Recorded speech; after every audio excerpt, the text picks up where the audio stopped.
நிகழ்ச்சியிலே தலைமையேற்று நடத்தி கொண்டிருக்கின்ற எங்கள் பேரவையினுடைய அமைப்பாளர் செயலர் மரியாதைக்குரிய மாமா அவர்களை மனைவியின் சார்பாக வருக வருக என்று வரவேற்கின்றோம். இந்த பேரவையிலே முன்னிலை வைத்து சிறப்பு செய்கின்ற பெரியவர் ஐயா முத்தியாபிள்ளை அவர்களையும் வருக வருக என்று வரவேற்கின்றோம். இன்றைய நிகழ்ச்சியிலே தேவநேய பாவலரை பற்றி பேசுவதற்காக வருகை தந்திருக்கின்ற பேராசிரியர் மகாலட்சுமி அவர்களையும் வருக வருக என்று வரவேற்கின்றோம். நாடகத்தந்தை பம்பல் சம்பந்தமுலையாளர்களை பற்றி கூடுவரையாக்குவதற்காக வருகை வந்திருக்கின்ற சொல்லவெறி கவிஞர் சூதா மூர்த்தி ஐயா அவர்களையும் வருக வருக என்று வரவேற்கின்றோம். தமிழ் தாத்தா ஓவிஎஸ் அவர்களை பற்றி தொகுடுரையாக்குவதற்காக அமர்ந்திருக்கின்ற எங்கள் பேரையனுடைய அமைப்பாளர் மரியாதைக்குரிய தேசிய எல்லாசிரியர் முனைவர் செல்லப்பாயா அவர்களையும் வருக வருக என்று வரவேற்கின்றோம். பொதுவாக ஒவ்வொரு மாதமும் நிகழ்ச்சி நடைபெறுகின்ற பொழுது நிகழ்ச்சிக்கு வருகை தந்திருக்கின்ற அனைவரின் பெயரையும் குறிப்பிட்டு அவர்கள் சார்ந்த துறைகளையும் பன்முகத்திறமை கொண்டவர்களாக அனைவரும் தெரிந்து கொள்ள வேண்டிய காரணத்தோடு ஒவ்வொருடைய பெயரையும் குறிப்பிட்டு அவர் எதிலெல்லாம் சாய்த்து கொண்டிருக்கார் என்று சொல்வது வழக்கம். ஆனால் ஒரு கால நேரம் கொஞ்சம் அதிகமாகிவிட்டது. இன்று 3 பேர் பேச வேண்டிய காரணத்தினால் வந்திருக்கின்ற அனைவரையும் ஒட்டுமொத்தமாக வரவேற்கும் விதமாக நிகழ்ச்சிக்கு வருகை தந்திருக்கின்ற எழுத்தாளர்களே, கவிஞர்களே, பட்டிமன்ற பேச்சாளர்களே, ஆன்மீக பேச்சாளர்களே, பெரியவர்களே, தாய்மார்களே, ஆண்டோர்களே, சான்றோர்களே, உங்கள் அனைவரையும் தமிழ் முழக்க பேரின் சார்பாக வருக வருக என்று வரவேற்று இத்துடன் இந்த வரவேற்பை நிறைவு செய்து கொள்கின்றேன். அடுத்தபடியாக நிகழ்ச்சியிலே தலைமை வரை ஆற்றுமாறு அன்பு மாமா அவர்களை கேட்டுக்கொண்டு விடைபெறுகிறேன். நன்றி, வணக்கம். இன்று நம்முடைய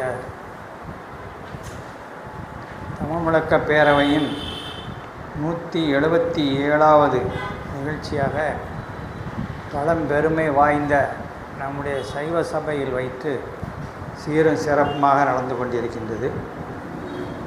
ஒவ்வொரு மாதமும் கடைசி செவ்வாய் அன்று அந்தந்த மாதங்களில் தமிழுக்கு பாடுபட்ட, மொழிக்கு பாடுபட்ட, நம்முடைய இடத்திற்கு பாடுபட்ட தமிழ் அறிஞர்களை போற்றி புகழ்ந்த வண்ணம் அவர்கள் பிறந்த தினத்தை தேடி எடுத்து அதில் 3 பெயர்களை அந்தந்த மாதங்களில் சிறப்பான முறையில் இங்கே அறிஞர் பெருமக்களை வைத்து பேச வைத்து அவர்கள் வரலாறுகளும் அவர்கள் செய்த பணிகளும் நம்முடைய எல்லோருக்கும் தெரிய வேண்டும், வருங்கால சந்ததியினருக்கும் அது செல்ல வேண்டும் என்ற ஒரு உயரிய நோக்கோடு நம்முடைய தேசிய நல்லாசிரியர் ஐயா செல்லப்பா ஐயா அவர்கள் ஒவ்வொரு மாதமும் அரும்பாடுபட்டு இந்த நிகழ்ச்சியினை ஏற்பாடு செய்து கொண்டு நடத்தி கொண்டிருக்கின்றோம்.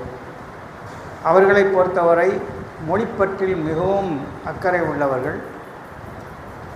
அது மட்டுமல்ல, பல்வேறு காலகட்டங்களில் பல்வேறு நபர்களோடு பழகிய அனுபவமும் பக்குவமும் தெரிந்தவர்.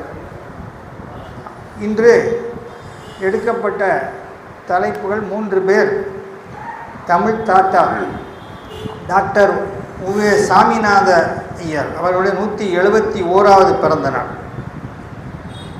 ஏனென்றால் அவர் செய்த பணி அவ்வளவு பெரிய பணி, கடினமான பணி. இந்த வரலாறை, அவரை பற்றிய செய்திகளை சொல்ல வேண்டும் என்றால் இங்கே எல்லாவற்றையும் விட அதிக அளவில் செய்திகளை கொண்ட அந்த ஒரு தமிழ் தாத்தா செய்த பணி. அப்படிப்பட்டவர்களை பற்றி இறுதியாக அவர்கள் பேசுவார்கள். மொழி ஞாயிறு தேவநேய பாவனர் அவர்களை பற்றி அன்பு சகோதரி பேராசிரியர் முனைவர் மகாலட்சுமி மரியா கலை மற்றும் அறிவியல் பெண்கள் கல்லூரி அவர்கள் பேச இருக்கின்றார்கள். அந்த தேவநேய பாவனரை பற்றி பல்வேறு விஷயங்களை, எவ்வளவோ விஷயங்களை சொல்லலாம். நம்முடைய சங்கர கோயிலிலே பிறந்தவர், ஒரு மொழிக்காக பாடுபட்டவர். அவர்களை பற்றி அவர்கள் பேச இருக்கின்றார்கள். அதன் தொடர்ச்சியாக நம்முடைய இருக்கக்கூடிய நண்பர் சொல்லருவி கவிஞர் சீனாத்தானா மூர்த்தி அவர்கள், செயலாளர் திருவள்ளுவர் மன்றம் கேளப்பாவூர் அவர்கள் நாடகத் தந்தை பம்மல் கே சம்பந்தம் முதலியார் அவர்களை பற்றி பேச இருக்கின்றார்கள். வரவேற்புரை ஆற்றி அதிலேயே எல்லோரையும் குறிப்பிட்டு மொத்தமாக குறிப்பிட்டு சொல்லி அமர்ந்த நம்முடைய இணைச் செயலாளர் அம்மா திரு ரவிச்சந்திரனையும், இறைவணக்கம் தமிழ்தாய் வாழ்த்து பாடி அமர்ந்திருக்கும் நண்பர் அவர்களையும், வருகையால் பெருமை சேர்த்த உங்கள் எல்லோரையும் வருக என்று கூறி, முதல் பொழிவாக சகோதரி மகாலட்சுமி அவர்களை மொழி ஞாயிறு தேவநேய பாவனர் பற்றி பேசுவதற்கு அன்போடு அழைக்கின்றேன்.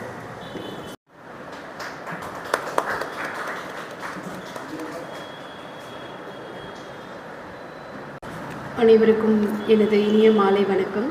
இங்கேருந்து பார்க்கும்போது இதுதான் ஸ்டேஜ், நான் தான் கீழே இருந்து கேட்குற மாதிரி இருக்குது. ஏன்னா கற்றறிந்த ஒரு பெரிய பெருமக்கள் இருக்கிற சபையில் ஒரு தமிழ் அறிஞர், தனித்தமிழ் இயக்கத்தில் ஒரு தனி மரமாக திகழ்ந்த ஒருவரை பற்றி பேசுவதற்கு எனக்கு இந்த வாய்ப்பை கொடுத்த இந்த தமிழ் முழக்க பேரவைக்கு எனது நன்றியை தெரிவித்து என் உரையை தொடங்கினேன்.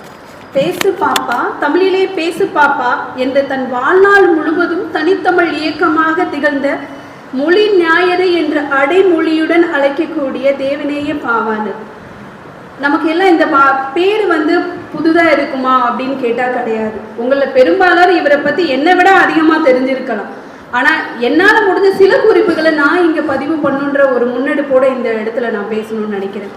எடுப்பான மீசை, சுருட்டை முடி, வெள்ளை வேட்டி, தோளிலே ஒரு துண்டு, செந்தமிழ் பேச்சு, அவர்தான் தேவநேய பாவார். நடமாடும் தனித்தமிழ் இயக்கத்தை திகழ்ந்த பாவாணர் இயற்பே தேவநேசன். 1902 வருடம் நமது சங்கரன் கோயில் அறையில் இருக்கக்கூடிய கோமதி முத்தையாபுரத்தில் ஞானமுத்து பரிபூர்ணம் தம்பதியின் 10வது மகனாக பிறந்தவர் தான் தேவநேய பாவாணர். அவரது இயற்பே தேவநேசன். பின்னாளிலே தன்னோட பெயரில் இருக்கும் வேற்றுமொழியை நீக்குவதன் காரணமாக தேவநேய பாவானார் என்று அதனை மாற்றிக்கொண்டார். இதெல்லாம் நாம் அறிந்த மிக அரிய விஷயங்களில் இதுவும் ஒன்று. ஆனால் அவர் தன் சிறிய வயதிலே தன் தாய் தந்தை இழந்ததுடன் தனது தமக்கையான மூத்த சகோதரியுடன் வேலூரில் இருக்கக்கூடிய ஆம்பூரிலே வளர்க்கப்படுகிறார். யங் துரை என்ற ஒரு ஆங்கில பாதிரியாரால் தனது மேற்கல்வியை மேற்கொள்கிறார். தனது கல்வியை மட்டும் அவர் மேற்கொள்ளவில்லை, தன் வறுமையும் அவர் மேற்கொள்கிறார். வறுமையிலும் சிறப்பாக வாழக்கூடியது எப்படி என்றது ஒரு நாம் சிறப்பியலை கற்றுக்கொள்ள வேண்டும் என்று அது தேவநேய பாவாணரிடம் மட்டுமே நாம் அறிந்து கொள்ள முடிகிறது. வகுப்புகளில் நம்ம எல்லாரும் போகும்போது ஒரு வார்த்தையை கல்லூரிகளிலோ பள்ளிகளிலோ சொல்லுவதுண்டு, சைலன்ஸ், லிசன். இந்த 2 வார்த்தைகளையும் உச்சரிக்காத பேராசிரியர்களோ ஆசிரியர்களோ இருக்க மாட்டோம். ஆனால் அந்த இடத்துல கூட அமைதி என்று தன் கம்பீர மொழியால் மாணவர்களை ஈர்த்தவர் தேவநேய பாவாணர். அவர் பணிபுரிந்த இடங்களில் அனைத்து எங்கேயுமே அவருக்கு ஒரு நிரந்தரமான பணி என்பது இருந்ததுன்னா கிடையாது. தன்னோட 17வது வயதிலே அவர் தமிழ் ஆசிரியராக பொறுப்பேற்றுக் கொண்டார். பொறுப்பேற்ற காலங்களில் இருந்து அவர் ஒவ்வொரு இடமாக மாற்றப்படுகிறார். ஒரு குடும்ப சூழ்நிலையின் காரணமாகவும், மொழியின் காரணமாகவும், ஜாதியின் காரணமாகவும் இவர் மாற்றப்பட்டு கொண்டே இருக்கிறார். அவர் வாழ்நாளில் தான் சிறந்த தமிழ் மாணவர்களை உருவாக்குவதில் முனைப்புடன் செயல்பட்டார்.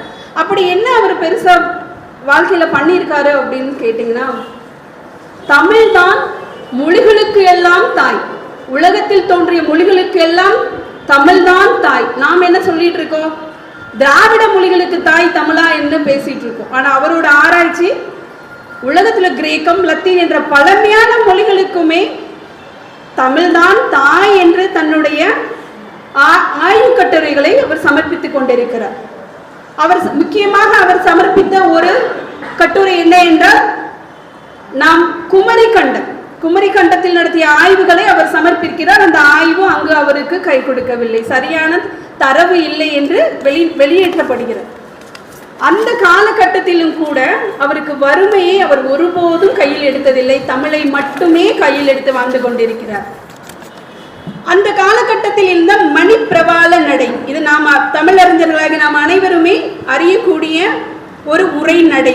மணிப்பிரவாள நடை என்று சொல்லக்கூடிய தமிழை சமஸ்கிருதத்திலோ திராவிட மொழிகளோடு இணைத்து எழுதக்கூடிய மணிப்பிரவாளம் என்ற ஒரு உரை நடையை கொண்ட அதிகமான நூல்களை தான் தமிழ் கொண்டிருந்தது. அதை விலக்கி தனித்தமிழ் என்ற ஒன்றை உருவாக்குவதற்கு காரணமாக இருந்தவர் நமது போற்றுதலுக்குரிய பாவாணர் அவர்கள். தமிழ் தொன்மையை உலகிற்கு அறிவித்தவர் காடுவல் பெருமகனார். தனித்தமிழுக்கு வித்திட்டவர் மறைமலை அடிகளார். அதற்கு செடியாக தலைக்க செய்தவர் பரிதிமாற்கலைஞர். அதனை மரமாக தலைக்க செய்தவர் நமது மதிப்பிற்குரிய பாவாணர் அவர்கள். ஏன் இந்த இடத்துல மரமாக தலைக்க செய்யறதுக்கு அப்படின்னா, அவரோட வாழ்க்கை முழுதும் ஆசிரியராகவும் பேராசிரியராகவும் இருந்தாலும் அவர் முழுக்க முழுக்க செஞ்சது எல்லாமே ஆய்வுகள் மட்டுமே. இன்னைக்கு தமிழ் என்ற பெயரால எத்தனை ஆடம்பரங்களை கொண்டு நம்ம வாழ்ந்துட்டு இருக்கோம். தமிழ் பேச்சால, அதோட உணர்வுகளால, இல்லை அதோட சுக துக்கங்களால நம்ம எடுத்துக்கிற விஷயங்கள் எவ்வளவோ இருக்கு. இன்னைக்கு தமிழ் என்ற பெயரால நம்ம அடையக்கூடிய பயன்கள் என்ன? பதவி, பெருமை, பயன் எல்லாமே நம்ம அடைஞ்சிட்டு இருக்கோம். ஆனா அதுல 1% கூட எதுலையுமே அவர் பொருள் ஈட்டவில்லை. தன்னுடைய மனைவியின் இறப்பின் போது 10 ரூபாய் அவர் கையில இல்லையா? அந்த 10 ரூபாய் இல்லாதனால அவர் தன்னுடைய மனைவியோட இறப்புக்கு காரணமாக இருந்த தன் வறுமையை அவர் அந்த இடத்துல பேசல.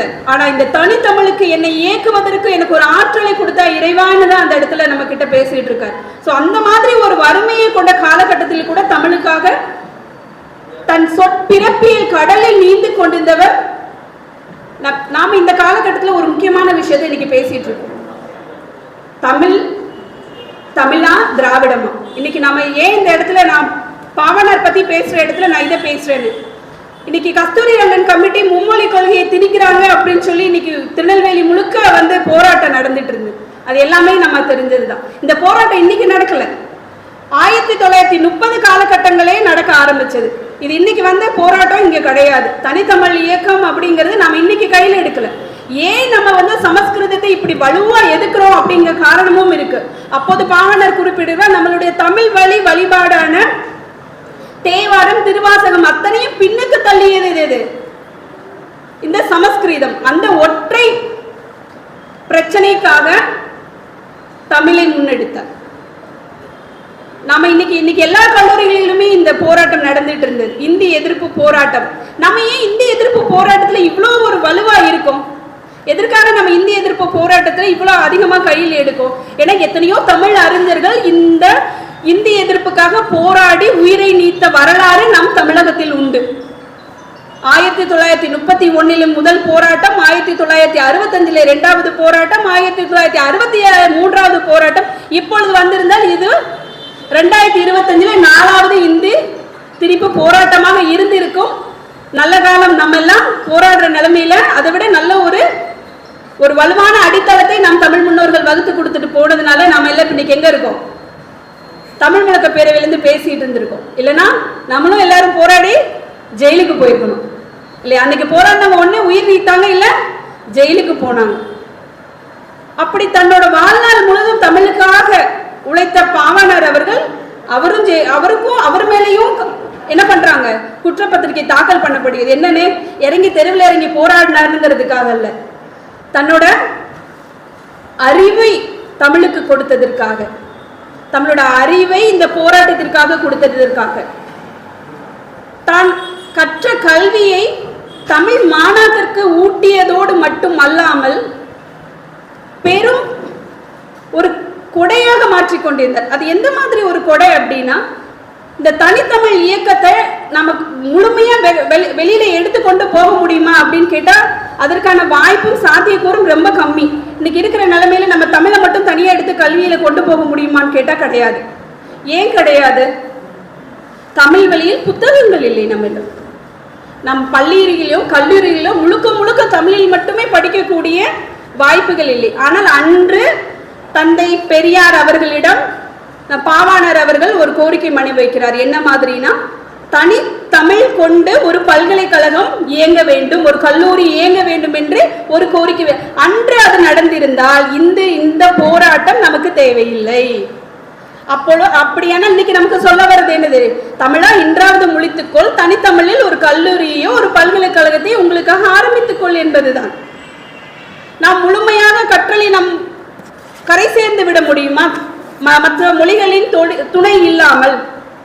ஏனென்றால் திராவிட மொழிகள் எத்தனை என்று ஒரு கூறுபாடு கேட்டால் தமிழ் சார்ந்த அறிஞர்களுக்கே இன்று தெரியவில்லை.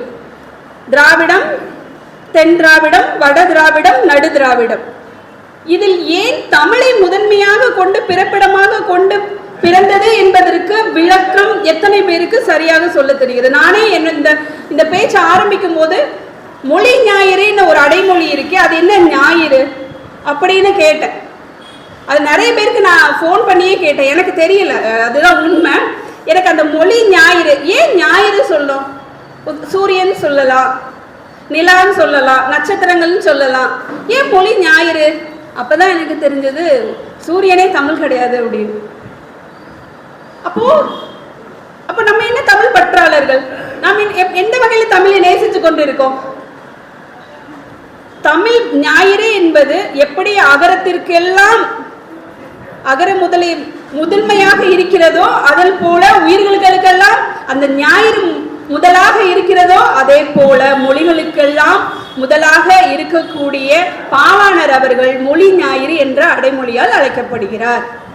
இதுதான் கடைசியா நான் கண்டுபிடிக்கல, எனக்கு ஒருத்தங்க விளக்கம் சொன்னாங்க, அதுல இருந்து நான் கண்டுபிடிச்சுக்கிட்டேன். யார் விளக்கம் சொல்லியிருப்பான்னு உங்களுக்கு தெரியும்னு நினைக்கிறேன். கேள்விகள் பெருக்கும் போது நாங்கள் விடைகள் பெருக்கும். நம்ம எதுக்காக இந்த மாதிரி ஒரு தமிழ் அறிஞர்களை நினைவு கூறுற ஒரு நினைவரங்கங்களை நடத்தி கொண்டிருக்கோம்? புத்தகத்தை நான் வாசிச்சுட்டு போயிடலாம். எனக்கு இப்போ இதுல இவர் எத்தனை அவார்டு வாங்கினாரு, என்னென்ன போராட்டம், ஒப்பிலக்கம் நூல் எழுதினாரு, தமிழ் உரைநடை எழுதினாரு, இந்த வருஷத்துல பிறந்தாரு, இந்த வருஷத்துல அங்க போனாரு, இது எல்லாம் என்னால சொல்லிட்டு போக முடியும். ஆனா அதுக்கான விடையாக இருக்குமா என்று கேட்டா கண்டிப்பா இருக்காது. நாம் எதற்காக இந்த தேவநேய பாவாணரை பற்றி அறிந்து கொள்ள வேண்டும்? அறிந்து கொள்ளக்கூடிய காலகட்டத்தை காலம் நமக்கு உண்டாக்கி கொடுத்திருக்கு.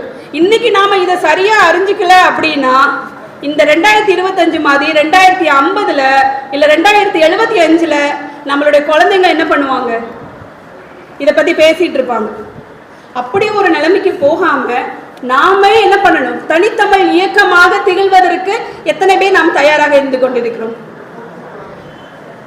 நம்ம காஃபின்னு சொல்லக்கூடிய விஷயத்துக்கு தமிழ்ல என்ன சொல்லுவோம்? யாராவது ஒரு பதில் சொல்ல முடியுமா?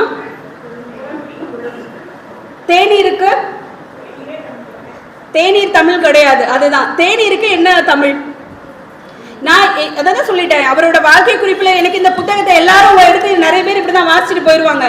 நான் 2 நிமிஷத்துல வாசிடலாம், ஆனா அதுக்கு நான் இங்க வரல. தேநீருக்கு என்ன தமிழ் சொல்றவருக்கு நிர்வாகம் சார்பாக சில பரிசு கொடுக்கப்படும். தேநீருக்கு தமிழில் என்ன? இல்ல, பக்கத்துல வந்துட்டீங்க. இல்ல, நான் கேட்டது தேநீர். இல்ல, சரி நீங்களே குழம்பிட்டு வாங்க. இல்ல, எல்லாருக்கும் பிடிச்சமான ஒரு வார்த்தை கொழுந்து நீர். கொழுந்து நீர், கொழுந்து நீர். நானே முதல்ல எனக்கு என்னோட MBA முடிச்ச உடனே நான் நினைச்சது ஃபாரின்ல போய் ஒரு டீ கடை தொடங்கணும் அப்படின்னு தான். வேற எதையும் நான் நினைக்கல. அந்த ஆண்டர்பிரினர் அப்படிங்கிற ஒரு விஷயத்துல நான் போய் ஃபாரின்ல போய் நான் ஒரு டீ கடை ஆரம்பிக்கணும் தான் நினைச்சேன். அதுதான் உண்மை. நான் வேலைக்கு எங்க வேலையில சேர்ந்தாலும் ஒரு டீ கடை வைக்கணும். ஆமா ஆமா, உங்களுக்கு அப்படிதான் இருக்கும். ஆனா நான் நினைச்சது தேநீர் கடை தான். ஆனா அதுவுமே தமிழ்ல கிடையாது. தேநீர் கடை தான் தமிழ்ல நினைச்சிட்டு அதை போய் எங்க தமிழ்னு வச்சிருந்தா பாவாணர் என்ன மன்னிக்கவே மாட்டாரு. அப்போ நான் அடுத்து கடை திறந்தா அந்த கடையோட பேரு கொழுந்து நீர். அதுதான் டீ கடையோட பேரு. நான் ஒரு விளம்பரமும் கொடுத்துட்டேன். வடமொழிகளை கலந்து எழுதக்கூடிய கலப்பினம் நம்ம கிட்ட இருந்ததுன்னு சொன்னோம். நம்ம எல்லாமே கலப்பினமாக தான் இருந்தது இல்லையா?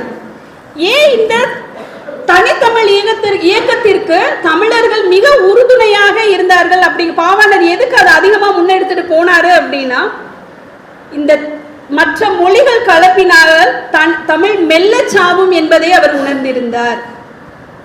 ஏன் அப்படி? இதே போராட்டம் தமிழகத்தில் வந்த போது மற்ற மாநிலத்தில் இந்த சென்னை மாகாணத்தில் மற்ற மக்களும் இருந்தாங்க. யாரெல்லாம்? கன்னடர்கள், மலையாளர், எல்லாருமே இருந்தாங்க. ஆனா தமிழ் பற்றாளர் தமிழ் மாணவர்களும் இளைஞர்களும் இருந்த இடத்தில் மட்டும்தான் போராட்டம் என்ன பண்ணுச்சு? தீவிரமா இயங்கிட்டு இருந்துச்சு. அதற்கு முழு முதற் காரணம் தமிழே உலகத்தில் இருக்கிற அனைத்து மொழிகளுக்கும் தாய் என்கிற ஒற்றை காரணத்தினால்.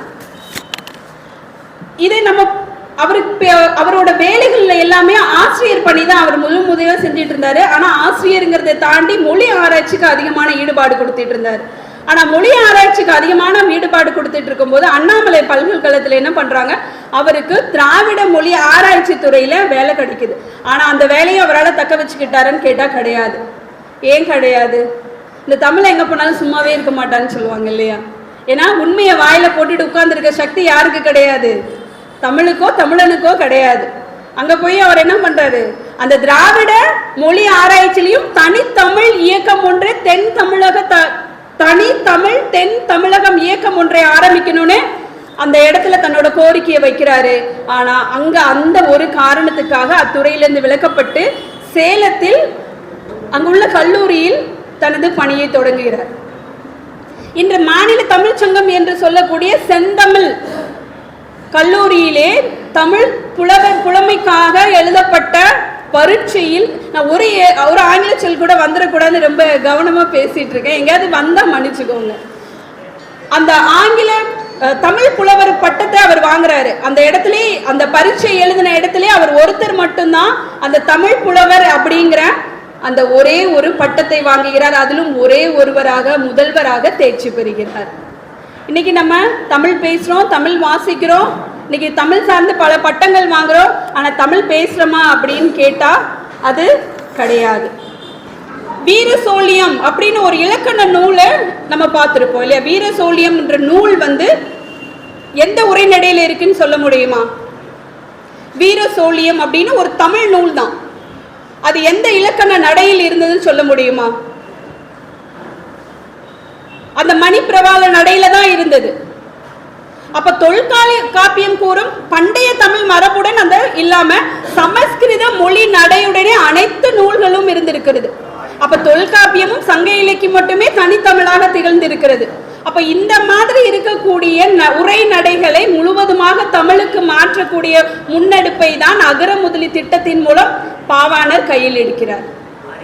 நமது முன்னாள் முதல்வர் கருணாநிதி அவர்களால் ஏற்படுத்தப்பட்டக்கூடிய அகர முதலி திட்டத்தில் 1974 அகர முதலி திட்டம் என்ற ஒரு திட்டத்தை நமது தமிழ்நாடு அரசாங்கம் ஏற்படுத்தி கொடுக்கிறது.